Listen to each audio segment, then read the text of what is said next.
there is a Raqib and an Atid. So these are the two angels. Raqib, Mujahid said Raqib here means the one who's sorry, the Qa'id, he said, means the one who's muraqib, the one who's watching.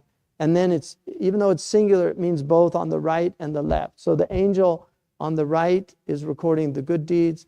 The angel on the left is recording the, according to the hadith, the angel on the right is the amir of the two. And so even if you have a hum, it's written, right, of the good deed that you if you have a make an intention to do something, and then if you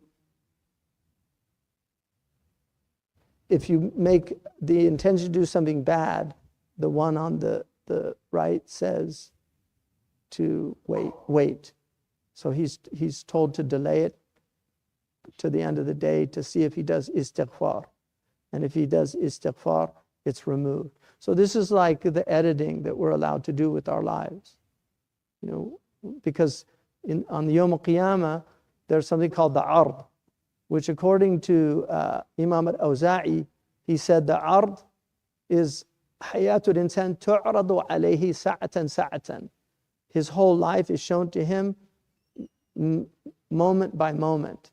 So this is, and now we have, again, sanurihim ayatina, sa'urikum, right, ayati.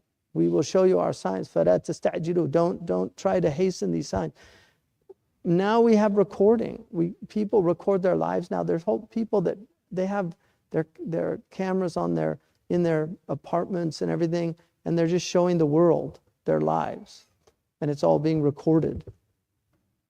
So we have this phenomenon now, which is amazing, where you can record events and then you can see the events. But we're given the ability to edit them, which is tawbah. And there's a great Imam al-Junayd, radiyallahu anhu, they were discussing what tawbah was. And one of the ulama in the circle, he said, tawbah alla yansa dhanbak, that you never forget your sin. And then they asked Junayd, and he said, alla tadhkur dhanbak, that you never remember your sin. Like the real tawbah, it's you believe that Allah has completely obliterated it. So these are the angels that and then we have obviously the guardian angels. There's an angel that records the salah on Nabi sallallahu alaihi wasallam. But they're the 10 angels. And the angels only leave us in taghawwat and jima'. Those are the two times the angels leave us in when we go to the WC, the washroom, water closet, that's what they used to call it, and in intimacy with one's spouse. What's the time? 6:15. 6:50. Oh, yeah. So maybe any questions? Hassan.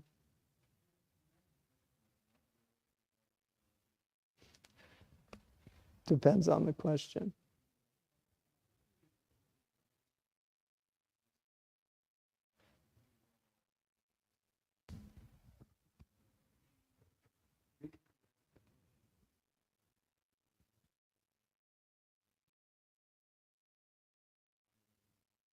Yeah.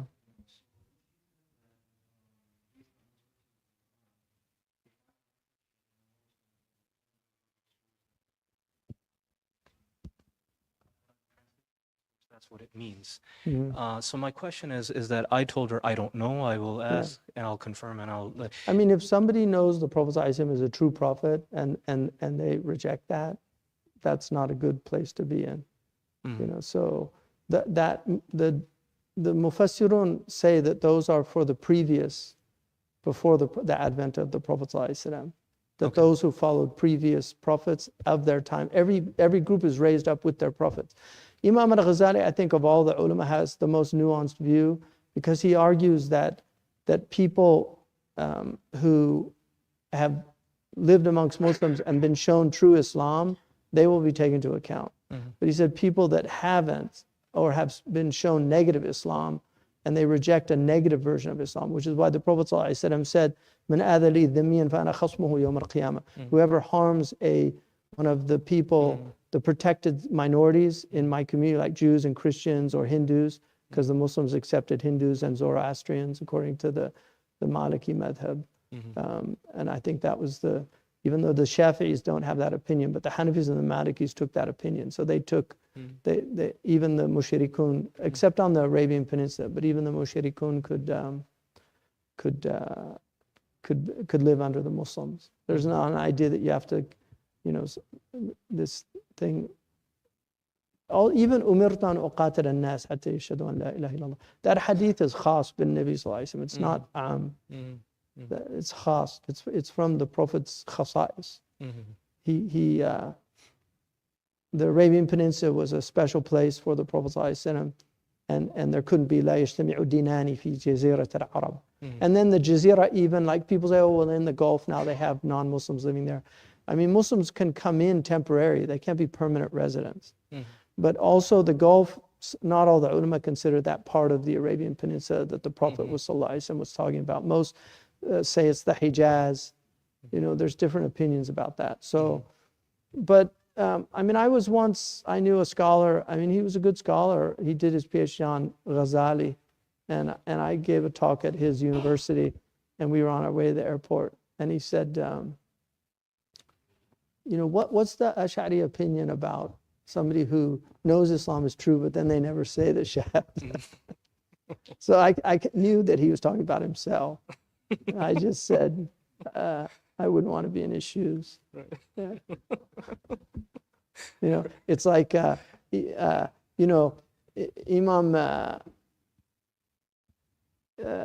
Muhammad al-Ghazali, the Egyptian, he was asked, like, what's the hukm of tariq al-salah? Because there's a khilaf. Like the Hanbali say, if you leave the prayer, you're not a Muslim anymore. Right. Like if you don't pray, even if you just leave it out of laziness.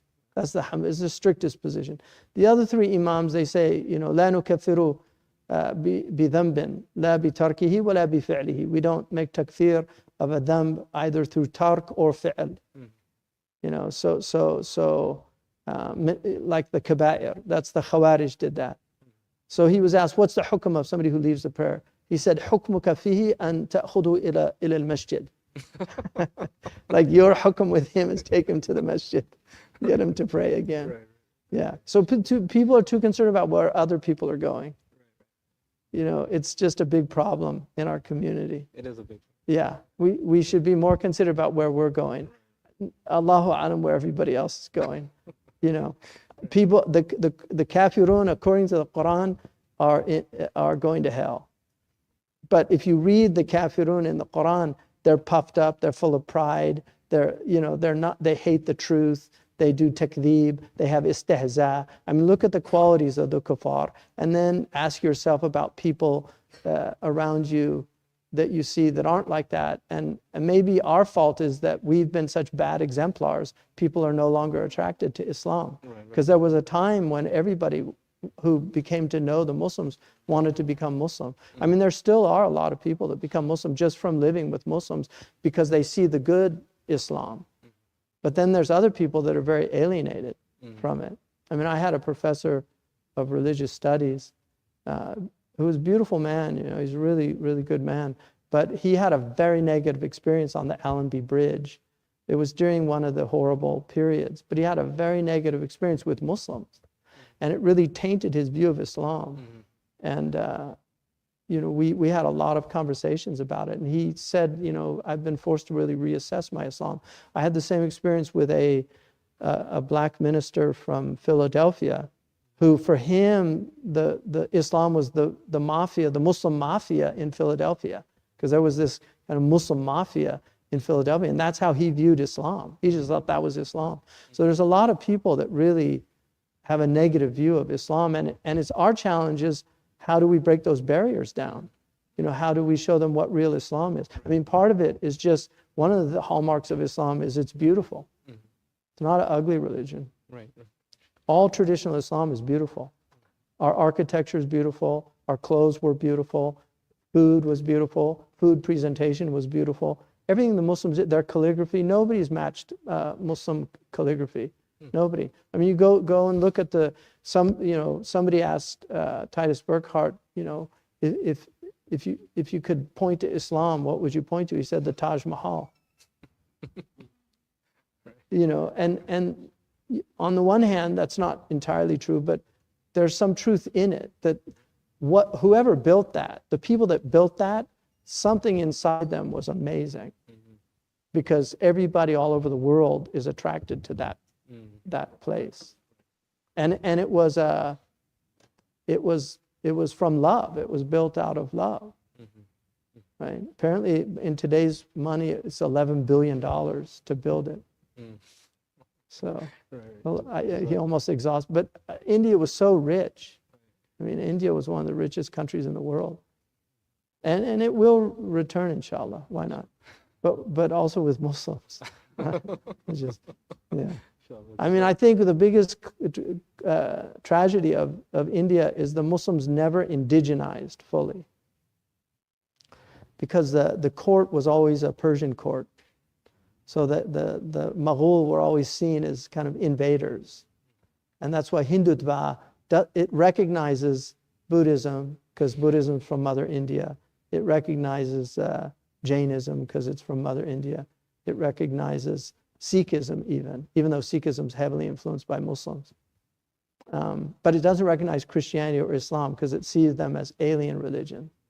And one of the genius of the Muslims is wherever they went, they indigenized. They always indigenize. So every Muslim culture has its own dress. They didn't make everybody look like Arabs or speak like Arabs. Arabic was the language of our learning, and it becomes the lingua franca, to use that term.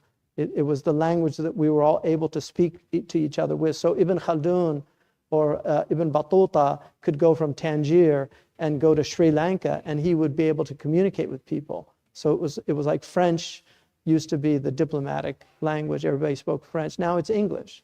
English has become the global language that people speak with. So, but there's the idea of Arabizing people is very alien to the early Islam. They didn't do that. In fact, Sayyid al-Mawaq al-Abdari, he says, he's one of the last great Andalusian scholars. He says that all the hadiths about man tashabbaha biqawmin fahuwa minhum are to the Arabs. They don't apply to the Ajam. In other words, the Arabs were not, all the ones that warn about dressing and things like that, he said it was all for the Arab not to become somebody else, to maintain their Arabian identity, because they have a quality that's very important. Their language and their adat, they have a lot of good qualities. The best qualities of the Arabs have spread all over the Muslim world, because generosity is a quality of the Prophet ﷺ, but it was also a profound quality of his people. So wherever the Muslims went, because of their generosity, even a culture who would not necessarily be a generous culture became generous by taking on the qualities of the Prophet ﷺ, which are Muslim qualities, but they're also some of them are Arabian qualities.